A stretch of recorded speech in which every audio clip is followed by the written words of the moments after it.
बात आई कि जिनको बेटियां हैं तो इंडियन कल्चर की बात आई। लेकिन हम्म, कुरान में एक आयत है शेख, जो ज़करिया अलैहिस्सलाम की दुआ है, जिसमें वो दुआ करते हैं कि अपनी तरफ से अल्लाह ताला तो एक वारिस अता कर, हम्म, और वारिस अता कर, और ये भी दुआ करते हैं कि यरिसुनी व यरिसु मिन आल याकूब, जी हाँ। जो मेरी और याकूब जी अलैहिस्सलाम की हाँ। विरासत को आगे बढ़ाए। जी हाँ। एक जी। एक चीज़ है शेख, जिससे ये जी पता हाँ। चलता है कि वो बेटे की ख्वाहिश बिल्कुल की सही बात है आपकी। आप जो। अल्लाह ताला से दुआ कर सकते हैं। जी जी, और ये दूसरी बात सबके ये कि लिए ये सबके लिए है। मैं आपको ये बात अर्ज कर दूं, मैं समझ गया आपका जो है सवाल, ये समझ गया। इसका जवाब दे लेता हूँ, फिर आप दूसरा सवाल कर लीजिएगा। तो आपका सवाल जी मैं जी समझ गया कि क्या है। ये अल्लाह ताला से दुआ करनी है। सिर्फ बेटियां हैं, उससे दुआ कीजिए, उसी ने बेटियां दी। उससे दुआ कीजिए कि वो बेटा भी इनायत कर। उससे दुआ कीजिए। वो दुआ करना ये कहीं भी मना नहीं है। अल्लाह ताला से दुआ कीजिए। लेकिन ये जो चीज नाशुक्री की होती है वो ये कि आदमी, जो हमारा इंडियन कल्चर है, जो उसमें क्या है, सिर्फ बेटियां हैं, दिल महसूस करके रहता है। और बजाय शुक्र अदा करने के, क्या मुझे सिर्फ बेटियां दे दी, वो नाशुक्री वाली बातें जो है होती हैं, वो असल में इंडियन कल्चर है। लेकिन मैं ये नहीं कह रहा हूँ कि अपने रब से दुआ नहीं करना। अपने रब से दुआ करना है कि अल्लाह ताला नेक साले औलाद अता फरमाए। अगर बेटियां हैं तो बेटे के लिए दुआ करे कि अल्लाह ताला बेटा भी नेक साले बेटा भी इनायत करे। अगर सिर्फ बेटे हैं तो बेटी के लिए भी दुआ करे। औलाद नहीं है, औलाद के लिए दुआ करे। अल्लाह ताला से दुआ करनी है। ये बात असल में इंसानों के दरमियान जो होती है ना, उसके बारे में मैं कर रहा था। ये कि वैसा कभी नहीं होना चाहिए किसी के बेटों को देख करके कि उसके सिर्फ बेटियां हैं, क्या अल्लाह ने इसको इतने बेटे दे दिए, मुझे नहीं दिया। ये जो चीजें आती रहती हैं दिल के अंदर जो है, ये गलत किस्म के ख्यालात होते हैं। ये नहीं आना है दिल में। वो नाशुक्री हो जाती है इसकी वजह से। शुक्र गुजारी है कि अल्लाह ने दिया है। बेटियां हैं तो क्या है, बेटियां अल्लाह की रहमत है। ये बेटियां हमारे लिए कल क़यामत के लिए हमारे लिए बड़ी रहमत साबित होंगी। वो एक शुक्र गुजारी का जज्बा उसके अंदर आता है, वो चीज आनी चाहिए। वो इंडियन कल्चर में ये बात है, वरना अरबों के यहाँ भी ऐसा था। मैं एक बात ये भी जिक्र कर दूं आपके सामने कि अरबों के यहाँ भी था ना, कि अगर बेटी पैदा हो जाए तो वो लोग मुंह छुपा करके जो है इधर उधर रहते थे। कुरान में इसका जिक्र है। उनके चेहरे काले पड़ जाते थे, खुशी का कहीं जाहिर नहीं होती थी। बेटियों को जिंदा जमीन में दफन करने की बातें भी आपने सुनी होगी। बास कबीलों में वैसा रिवाज था। लेकिन उनके यहाँ जो चीज थी ना, वो अलग थी। कि वो क्यों जो है बेटों को ही ज्यादा वो जो है वो चाहते थे और बेटियों को नहीं चाहते थे, तो उसकी वजह दूसरी थी। उनके यहाँ एक अलग तरह का उनका ईगो था। तो ईगो उनका क्या था कि सिर्फ ये जो बेटियां हैं ना, तो जब बेटी हम कहीं देंगे किसी को, हम लोगों के यहाँ भी इस तरह की चीज हो जाती है, तो बेटी दे देंगे तो गोया कि हमारा सर उसके सामने झुक गया। तो ये चीज जो है, इसकी वजह से वो लोग पसंद नहीं करते थे कि बेटी हो, किसी को बेटी देना पड़े और हम जो है उसके सामने झुक जाएंगे, फिर जो है झुक करके रहना पड़ेगा।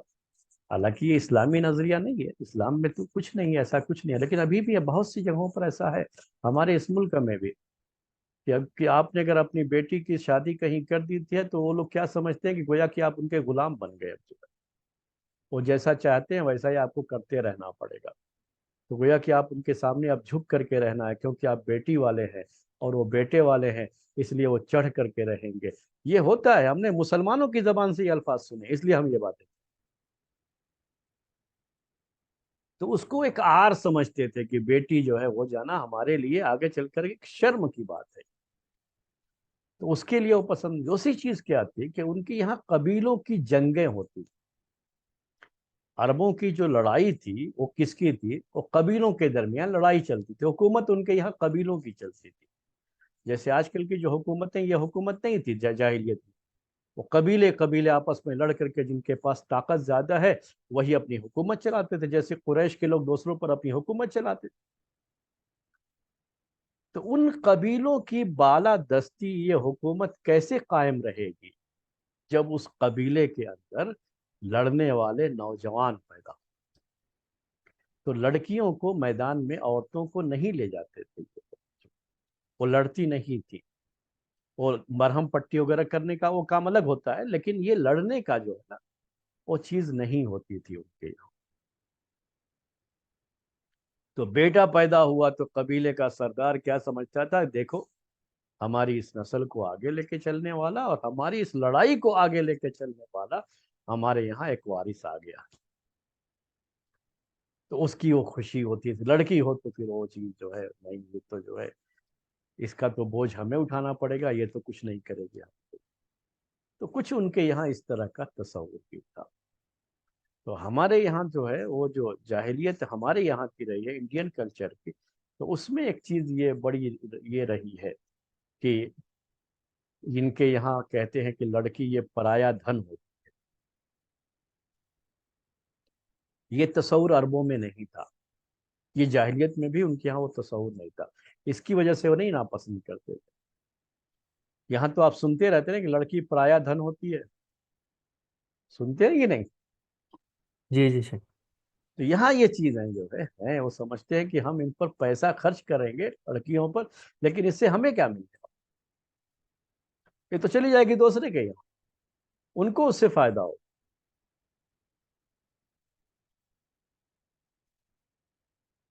تو ان کی ناپسندیدگی کی بھی وہ جو ہے اسباب ہیں، ان کے بھی دونوں صورتوں میں ہم جو اسلامی طریقہ ہے وہ یہ کہ یہ اللہ تعالیٰ کی نعمت ہے یہ، اور اللہ تعالیٰ کی نعمت پر ہمیں اس کا شکر گزار بن کر کے رہنا ہے. ہمیں اس طرح کا تصور نہیں پالنا ہے کہ یہ ایسا ہے تو شادی کر دیں گے تو اس کے بعد کیا ہوگا، اس کا کیا ہوگا، اور پھر ہماری دیکھ بھال کون کرے گا. وہ سب نہیں سوچنا ہے ہم. جس آدمی کے صرف بچے تھے، بیٹے تھے، شادیوں کے بعد کسی نے بھی اپنے ماں باپ کا خیال نہیں رکھا. کیا ایسی مثالیں نہیں ہیں ہمارے پاس؟ اور جن کی صرف بیٹیاں تھیں، شادی کے بعد ان بیٹیوں کی شادی کے بعد ان کے جو داماد ملے ایسے ملے کہ اپنے بیٹوں سے کہیں زیادہ جو ہے اچھی طرح سے ان کی خدمت کیے، ان کی دیکھ بھال کیے. تو یہ تو اللہ تعالیٰ کی نعمت ہے، اس کو نعمت کے طور پر دیکھنا چاہیے. اور جب ہم نعمت کے طور پر دیکھتے ہیں تو شکر گزاری آتی ہے. اور جب دوسروں کے ساتھ ہم جو ہے اس کو کمپیئر کرنا شروع کر دیتے ہیں تو کہیں نہ کہیں ناشکری آنے لگتی ہے. اس سے بچنا چاہیے. جی اب دوسرا سوال آپ بولیے. جی شیخ، جو مروان بن حکم ان کے بارے میں جو بات ہے شیخ،